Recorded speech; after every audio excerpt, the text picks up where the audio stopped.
Vous ne pouvez rien.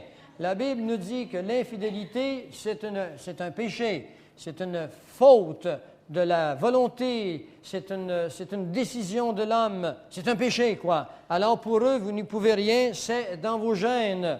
Et on vous montrera ici comment l'homme a commencé. Et ce n'est pas tous les mois, de temps en temps, ils en passent comme ça. Et le peuple ignorant nie cela, sans connaître ce que dit la parole de Dieu. Et puis finalement, mais sur la rue, vous rencontrez des gens.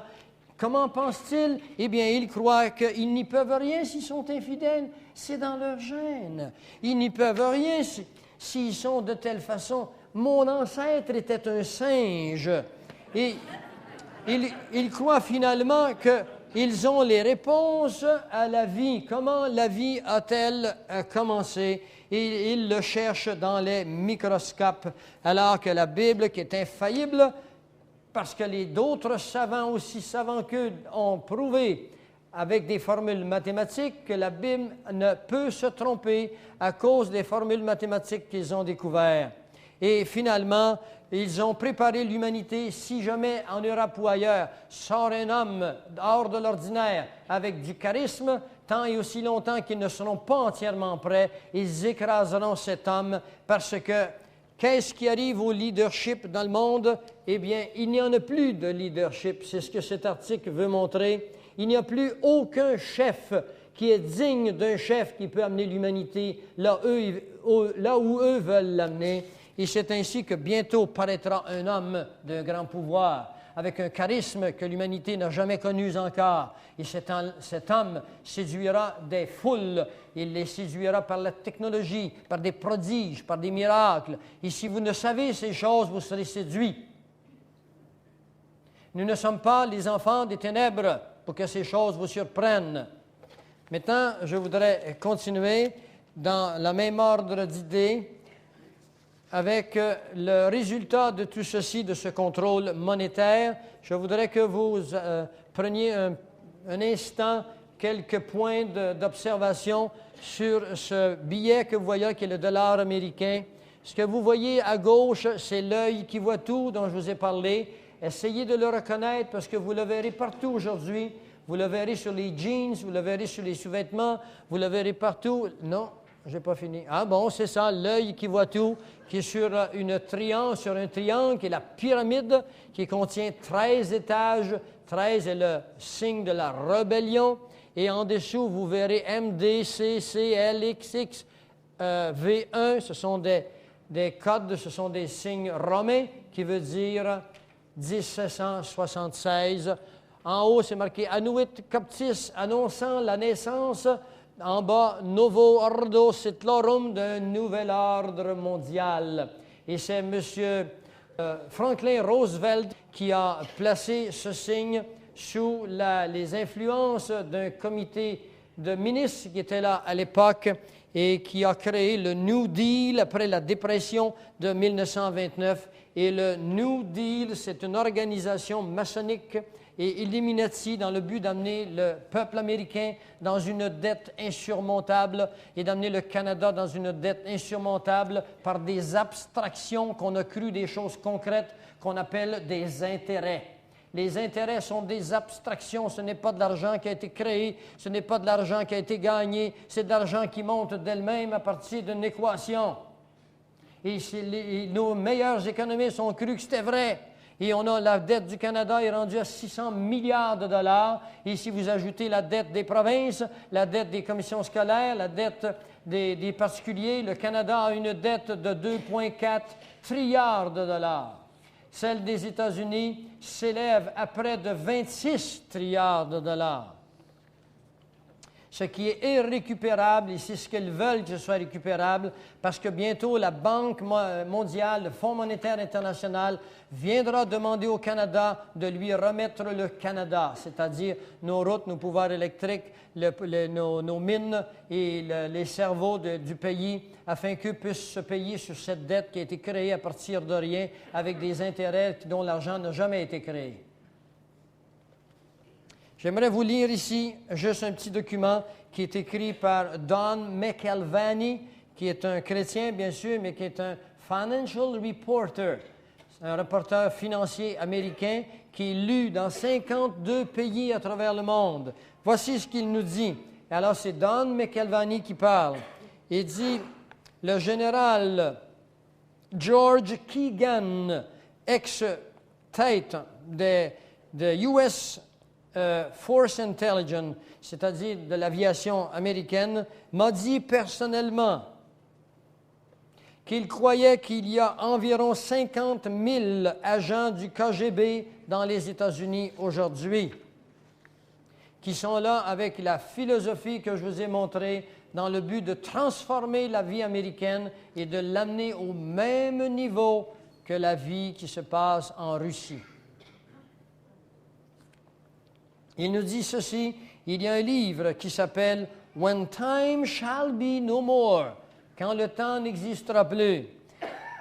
Prophecy Belief in Modern American Culture, les prophéties, les croyances prophétiques dans la culture américaine, par Paul Boyer. Il nous dit ceci, Paul Boyer blâme les chrétiens pour être les responsables de la guerre froide, de la course aux armements, des crimes dans la rue, de l'abus des enfants, de l'homophobie, l'homophobia, la peur des hommes, la peur des gouvernements humains, si vous voulez. Moi, j'en suis un, moi. J'ai de l'homophobie. J'ai peur de mes gouvernements.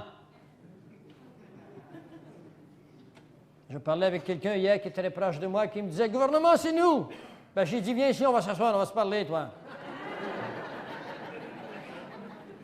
Des gens intelligents que je connais et que j'aime, qui n'ont plus aucun jugement. Leur cerveau a été lavé complètement. Responsable de la pauvreté et de virtuellement tous les problèmes et les maladies de ce pays. Il parle des États-Unis. En essence, ce livre réclame que les chrétiens fondamentalistes, c'est moi ça, sont très, très dangereux pour notre société. Alors voilà. Maintenant, je voudrais vous parler et vous expliquer que la technologie a été placée sous les ordres de ceux-là qui, avec nos taxes, sont en train de monter contre vous et contre moi une conspiration irréversible. S'il y en a dans cette salle qui croyaient que si on se lève ensemble et qu'on décide de s'opposer, que nous pourrons changer les choses, eh bien, vous irez parler à l'auteur de ce livre, parce qu'il n'y a aucun verset qui dit « Si vous changez de direction, changerez la prophétie. » Si vous en trouvez un verset semblable, vous viendrez me le dire. Je l'étudierai avec les livres grecs et hébreux que nous avons pour être certain que nous comprendrons les racines. Alors, les années 96 à 99 sont les années les plus importantes pour la fin de ce siècle, et ce siècle est le siècle le plus important pour la fin du royaume de la grâce. Et c'est la fin du 6e jour, le commencement du 7e jour de la création. Les jours de la création sont des jours de 1000 ans. Et le 7e jour, Dieu se reposa de ses œuvres. Ce qui veut dire que Satan sera bientôt lié. Nous commencerons le vrai sabbat, la vraie période d'adoration où ce sera le Seigneur qui régnera sur cette planète. Mais d'ici à ce temps-là, des événements importants vont se produire.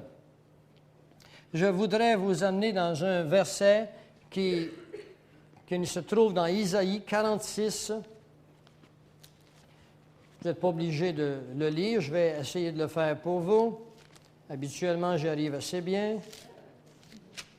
Dans Isaïe 46, les versets 9 et 10, il est marqué ceci.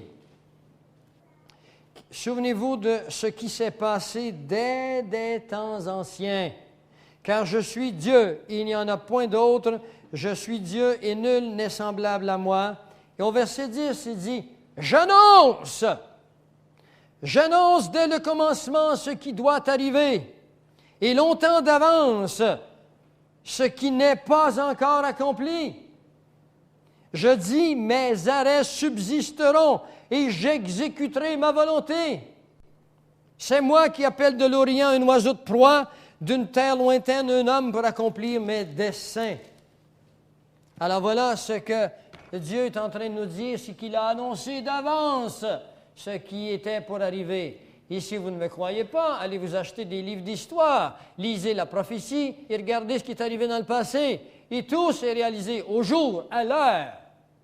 Il y a 300 prophéties majeures dans l'Ancien Testament sur la fin des temps. Nous achevons de les réaliser. Alice Bailey, qui est bien sûr une nouvelle-âgiste, qui était de l'école de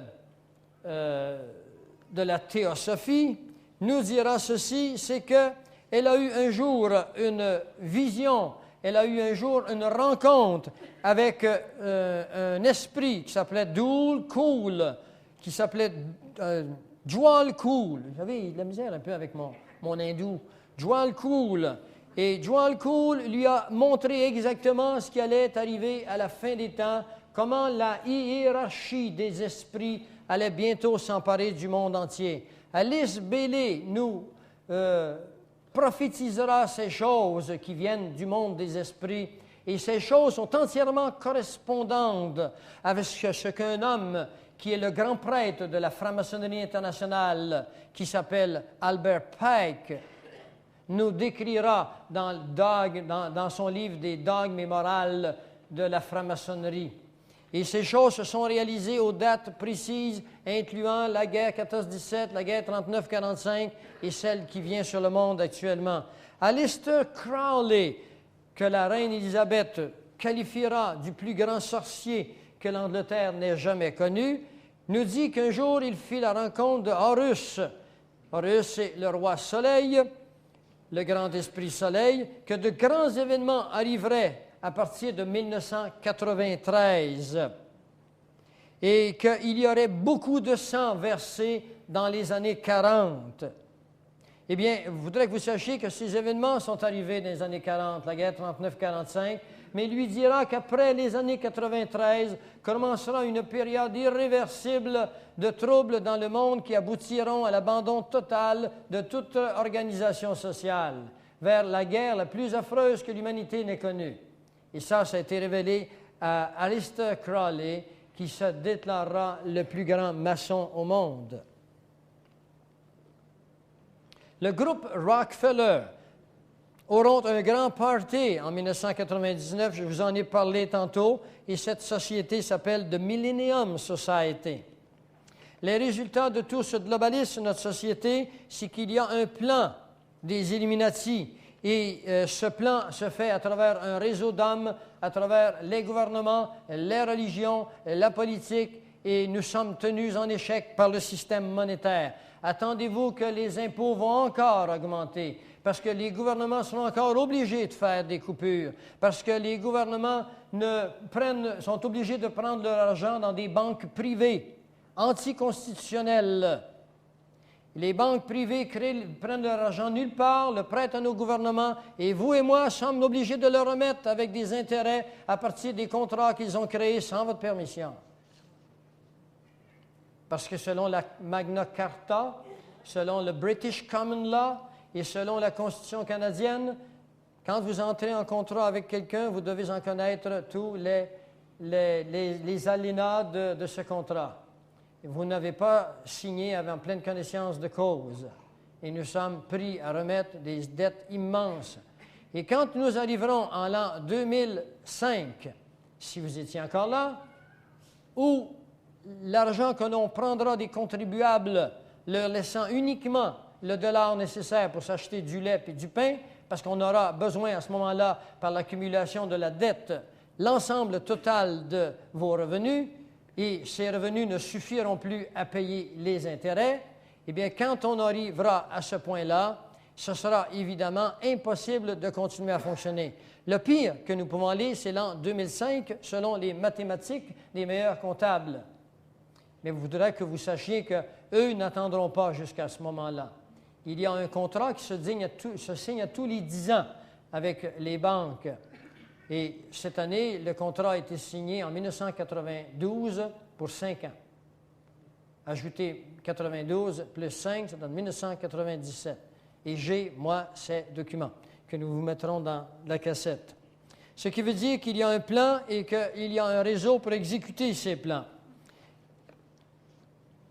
la participation, par exemple, tripartite de l'islam, des Juifs et des chrétiens à Jérusalem sous l'auspice du faux sionisme international. En 1994, David Rockefeller déclare qu'il y a une fenêtre d'opportunité pour l'Union internationale, mais que des forces sont déjà à l'œuvre pour la destruction de cette unité. Et ce sont les avocats des ethnies nationales. Qui sont les avocats de l'ethnie nationale? Eh bien, j'espère que vous et moi sommes ces avocats, que vous croyez encore que le Canada est un pays qui doit être respecté avec sa constitution et sa politique. N'ayez pas peur d'aller vous acheter des constitutions canadiennes. Il n'y a jamais eu quelque chose d'aussi bien fait que la constitution canadienne. Et si vous étudiez la constitution canadienne, vous n'aurez au plus aucun intérêt à ce qu'on se sépare. Parce que le problème n'a jamais été un problème linguistique ou culturel, c'est un problème monétaire. J'ai, moi, rencontré personnellement M. Lucien Bouchard et je lui ai demandé si c'était un problème culturel ou économique. Et Luc Gagné, qui est là, était avec moi et il me dira lui-même que c'est un problème économique. Il faudrait que vous sachiez que le Canada a dans la Constitution la possibilité de se pourvoir de tous les argents que nous avons besoin. C'est sa responsabilité. Alors, ces avocats-là, ce sont nous.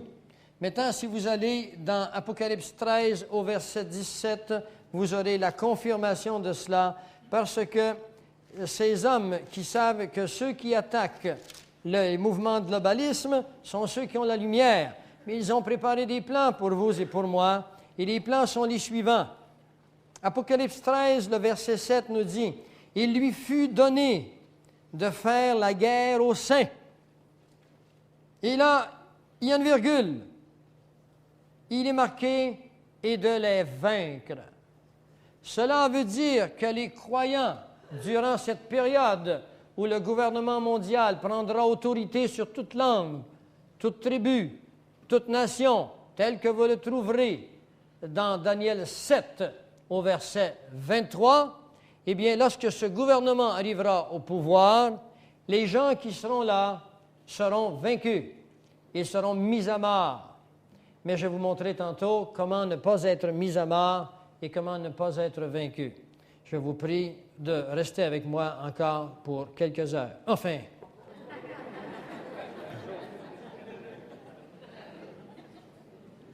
Aux États-Unis, les forces de l'armée sont remises aux Nations unies. Les forces des réserves militaires sont remises aux États-Unis. Et je vous l'ai dit tantôt, on a créé des camps de concentration afin d'amener les defectors.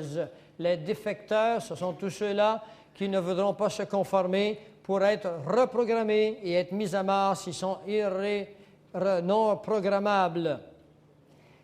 Madame Reno a demandé au Congrès américain qu'on lui donne 2500 soldats ou 2500 commandos spécialisés pour sa protection personnelle et puis pour exécuter ses ordres. Madame Reno est en charge du département de la justice.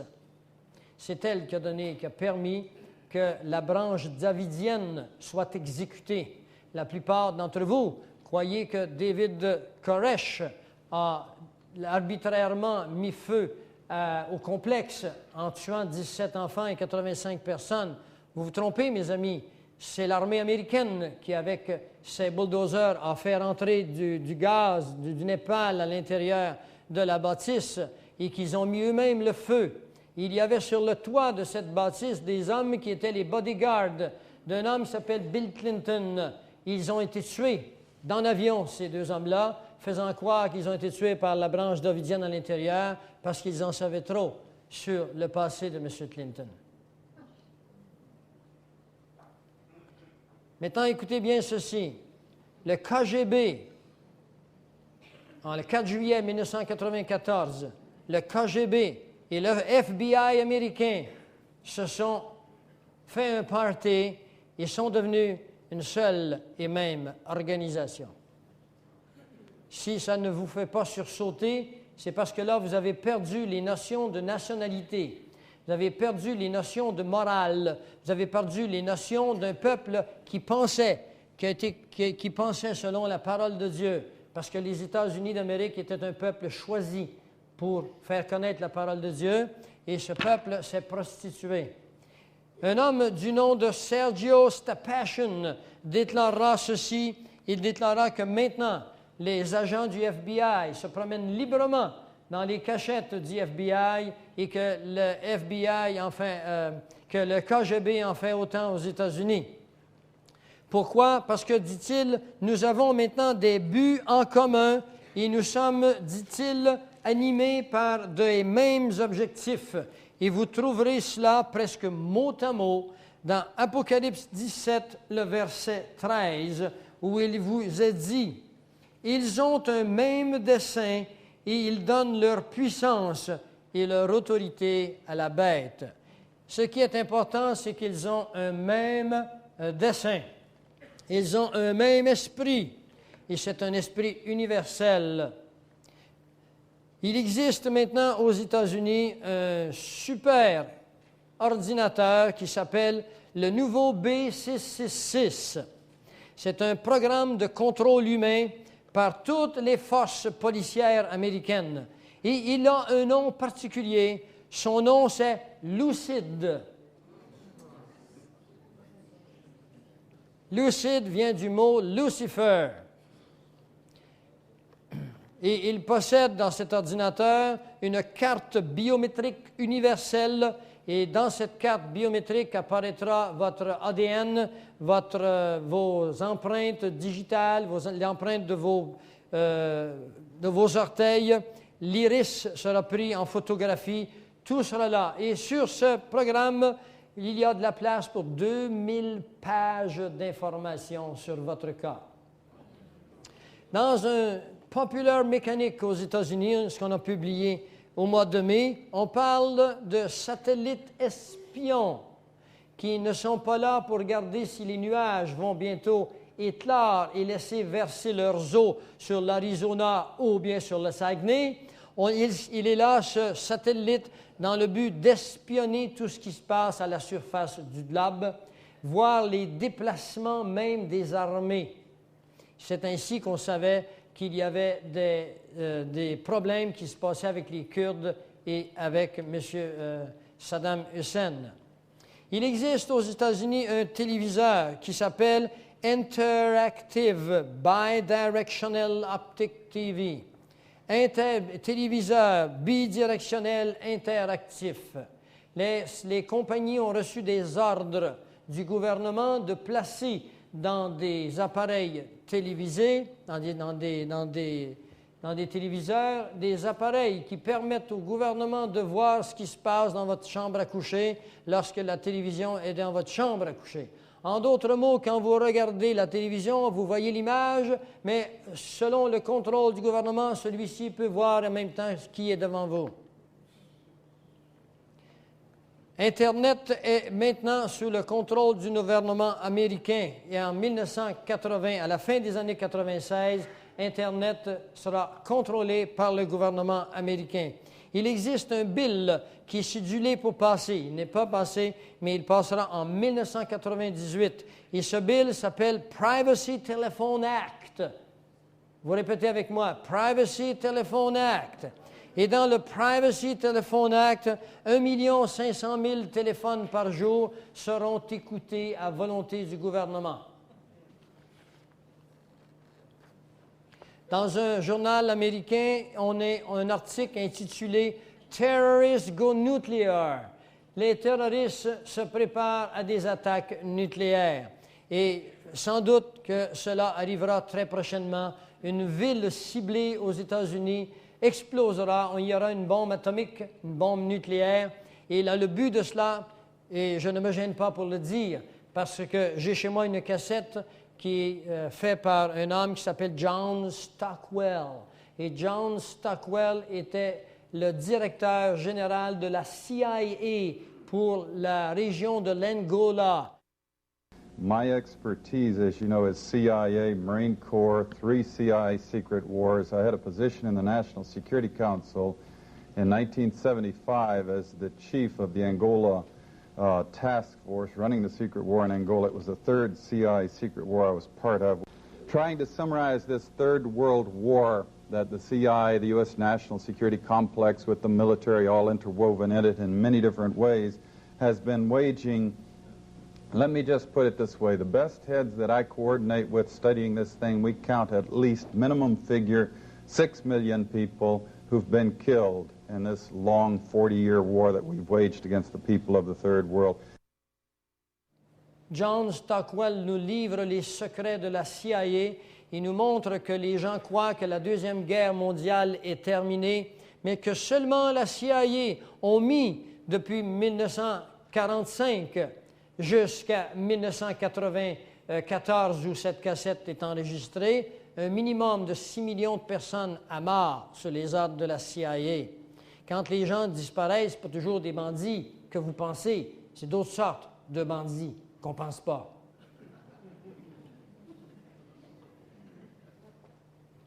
Et ce que les États-Unis feront en faisant exploser cette bombe nucléaire, ils se dépêcheront d'accuser le groupe qui est le plus dangereux pour les globalismes américains internationaux, c'est les milices américaines.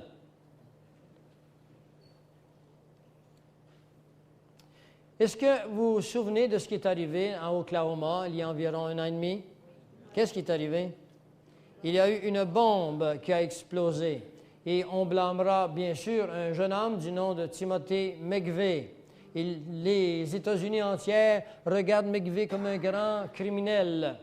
Eh bien, sachez que les bombes qui ont fait exploser la bâtisse n'étaient pas dans le camion qui a explosé à l'extérieur. Les meilleurs experts ont déclaré qu'il était impossible que la petite bombe qui était dans le camion puisse faire autant de dommages à une bâtisse aussi bien construite.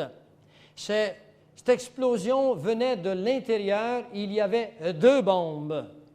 Et ces bombes étaient cédulées arriver en même temps que celles du camion, mais Dieu merci, elles n'ont pas eu lieu tout à fait en même temps. Elles ont eu lieu à 4 secondes de différence.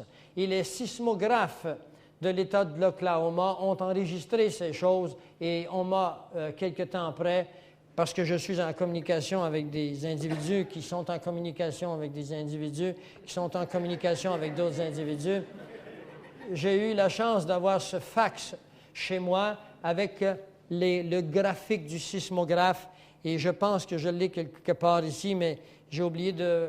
Mais de toute façon, il apparaît quelque part, je pense, sur Ordo Ab Chao. Ce que maintenant le gouvernement mondial prépare, c'est un, je ne sais comment le dire en français, food shortage, la ration alimentaire. Les États-Unis d'Amérique avaient autrefois des ordres de se garder pour un minimum d'1 an des immenses greniers qui contenaient des rations alimentaires en cas de catastrophe. Vous avez étudié la Bible, vous avez vu comment Joseph avait été un sage et qu'il avait gardé des provisions pour le roi égyptien. Il en avait gardé pour nourrir tout Israël quand, vous vous souvenez, quand son père monta en Égypte parce qu'il y eut une famine en Israël. Eh bien, il semble que nous aurions besoin d'un nouveau Joseph parce que les États-Unis n'ont pas plus qu'1 mois de réserve. Le reste des réserves ont été expédiées dans d'autres pays alliés avec eux pour la production des armes durant le temps que nous, ailleurs, on crèvera de faim. Des mouvements chrétiens aux États-Unis conseillent aux chrétiens d'accumuler certains aliments sèches pour des possibles problèmes. Certains me diront, eh bien, l'enlèvement va arriver avant. Merveilleux, ça l'arrive avant. Mais ça n'arrive pas avant. Le Seigneur nous dit bien d'être prudents. Soyez rusés comme des serpents, nous dit-il. Je ne suis pas en train de vous dire de vous accumuler des aliments. Je suis en train de vous dire d'être rusés comme des serpents. Vous ferez ce que vous voudrez avec l'interprétation de mes mots. Le général Pinochet a déclaré la semaine dernière, ex-président du Chili, il déclarera que le socialisme totalitaire sera de retour en 1999. Vous pensez que Pinochet est un chrétien évangélique? Maintenant que vous avez des choses en main, j'aimerais maintenant terminer avec un certain nombre d'éléments importants pour vous convaincre de la réalité du monde dans lequel nous vivons. Je ne suis pas vraiment en retard parce que Michel m'avait demandé de finir à 10h30, mais Michel, il m'a pris du temps, là. Non, mais vous savez, moi, j'aime les quitter. J'aimerais aussi vous quitter tantôt. Je voudrais partager avec vous des critères afin de vous démontrer que la Babylone qui était en Irak préalablement à la venue de Jésus-Christ, c'est-à-dire sous Nabuchodonosor environ 606 ans avant Jésus-Christ, que la Babylone qui était en Irak ne sera plus jamais reconstruite et que la Babylone d'Apocalypse 17 et 18 est une Babylone qui existe actuellement. Et que même si M. Saddam Hussein rêve, il croit qu'il est Nabuchodonosor réincarné, je vais vous montrer que M. Saddam Hussein est un grand rêveur. Mais il n'est pas qu'un rêveur quand il s'agit de démontrer ses talents par la mise en marche de foules et d'armées qui s'avancent les uns contre les autres pour tuer sans égard pour des fins de l'ego de l'homme où la raison se perd entre la réalité et la super-personnalisation de son être. Ces hommes sont des malades spirituels. Ce ne sont pas des malades physiques ni psychologiques. Ils ont une psychologie qui vaut bien celle de beaucoup de monde. Ce sont des hommes qui sont malades spirituellement. Ils ne sont pas connectés à la réalité globale. Alors, je voudrais partager avec vous un certain nombre de critères pour vous démontrer que la Babylone dont il est question dans Apocalypse 17 s'appelle aujourd'hui les États-Unis d'Amérique. Et que la ville dont il est question dans la parole de Dieu s'appelle New York. Et qu'elle sera détruite dans 1 heure.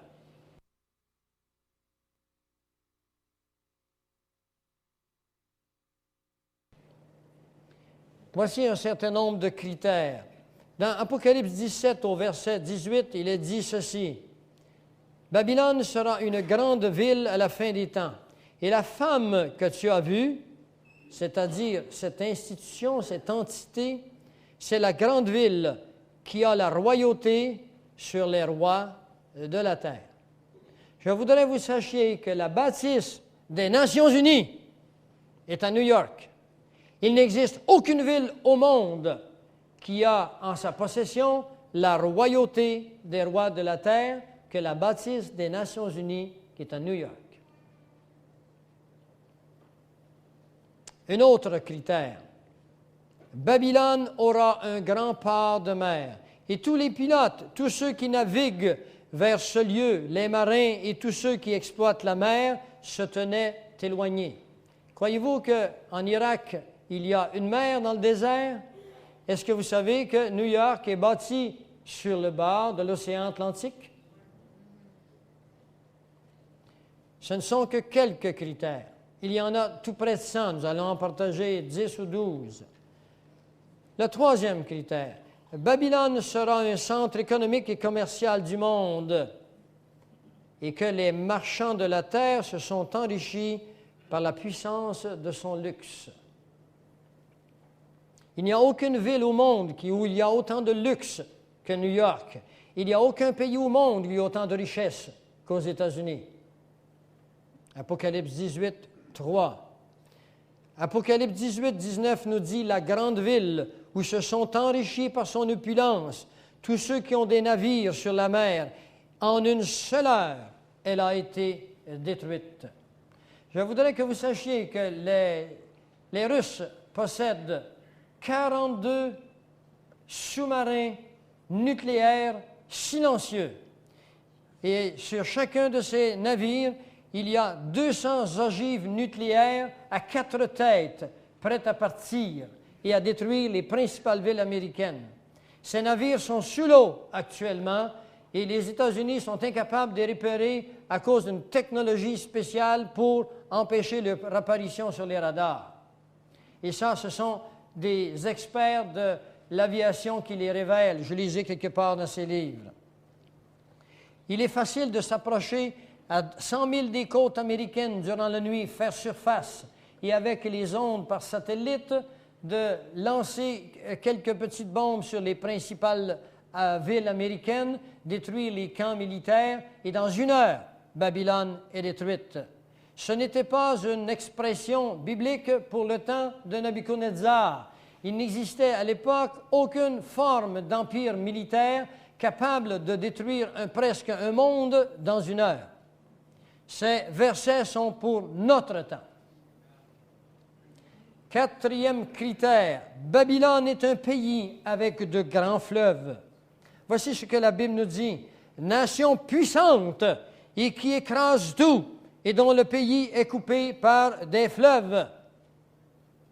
Il n'existe aucune nation qui a des fleuves comme aux États-Unis et qui est aussi puissante et qui est capable de tout écraser. Vous avez vu ce que M. George Bush a fait avec la guerre du Golfe. Il y en avait des tanks dans le désert. Je vous assure que les tanks que M. Saddam Hussein possède, ils sont nombreux. Mais dans un rien de temps, on les a détruits. On n'a eu quelques incidences, quelques morts, c'est tout. Des armées d'acier qui s'avancent avec des équipements électroniques, avec quelques hommes qui sont tués seulement. Jamais cela a pu se produire dans l'humanité, et c'est les États-Unis d'Amérique qui possèdent ces choses. Un 5e critère. Babylone est près des océans. Toi qui habites près des grandes eaux. Jérémie 51, 13. Est-ce que l'Irak est près des grandes eaux? Près des grands sables? 6e critère. Babylone est un peuple multiethnique contre les gens de toute espèce qui sont au milieu d'elle. D'elle quoi? Mais de Babylone. Vous pensez que les États-Unis sont faits uniquement d'Angleterre? Mais les États-Unis, c'est un pays entièrement cosmopolitain.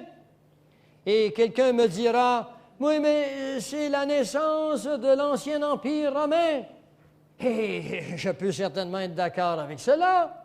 87% des habitants des États-Unis viennent de la vieille Europe. Qu'était la vieille Europe? L'ancien empire romain.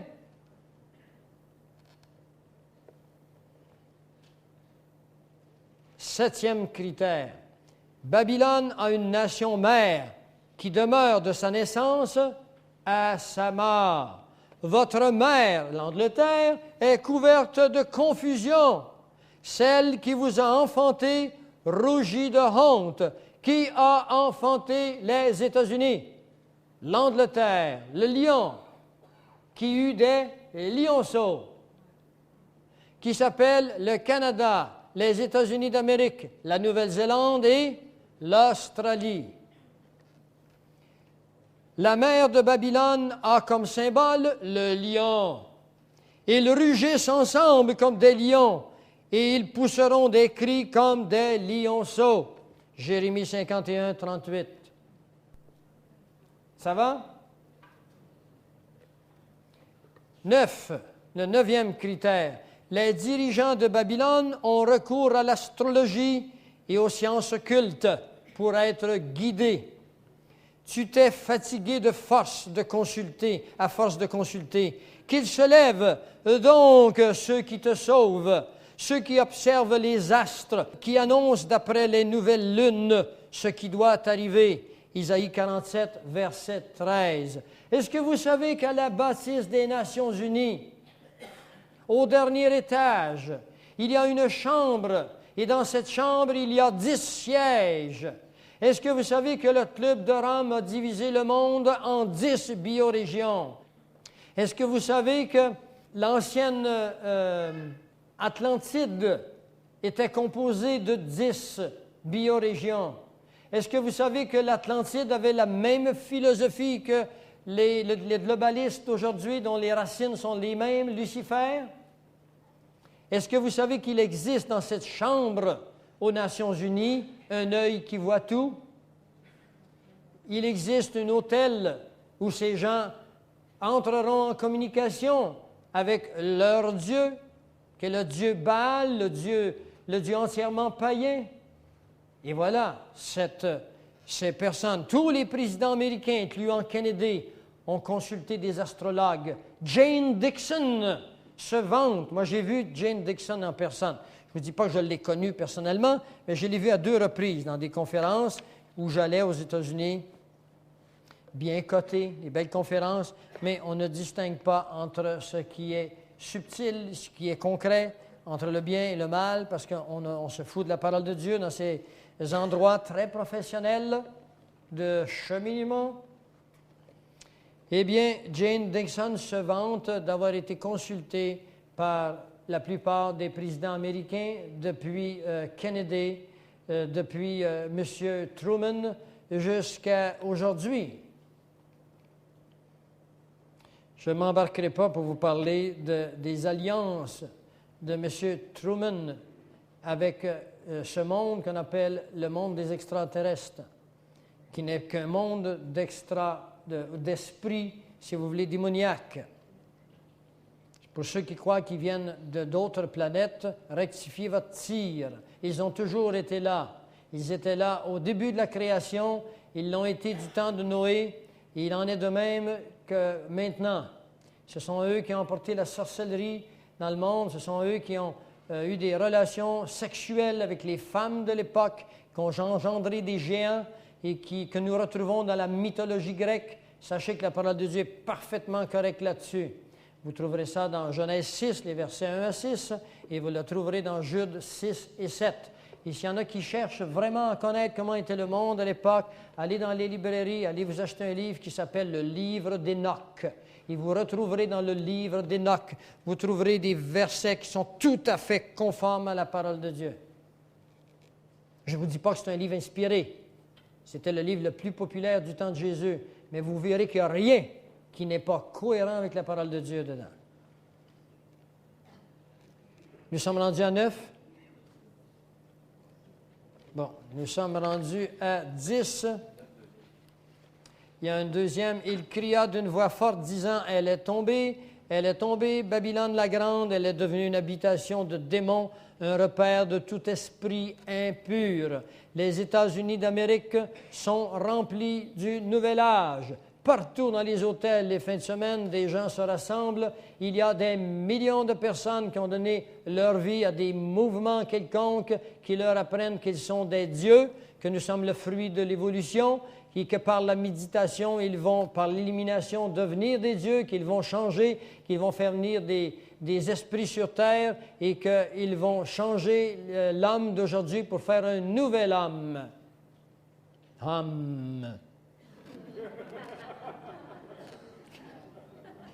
Le critère numéro 10, Babylone aura comme symbole l'aigle et construira son nid dans le ciel. Daniel 7,4. Le premier était semblable à un lion et avait des ailes d'aigle. Quand Babylone s'élèverait jusqu'aux cieux, quand elle rendrait inaccessibles ses hautes forteresses.